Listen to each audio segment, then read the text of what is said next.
بسم الله الرحمن الرحيم.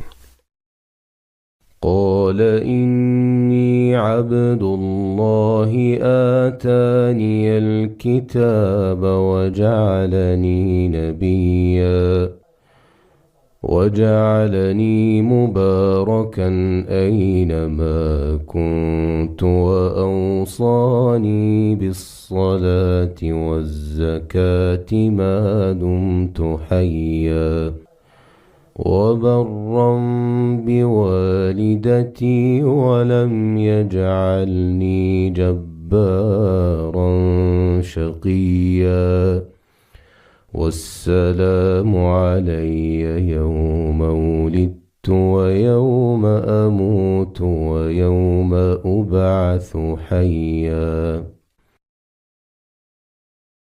يا قوم إنما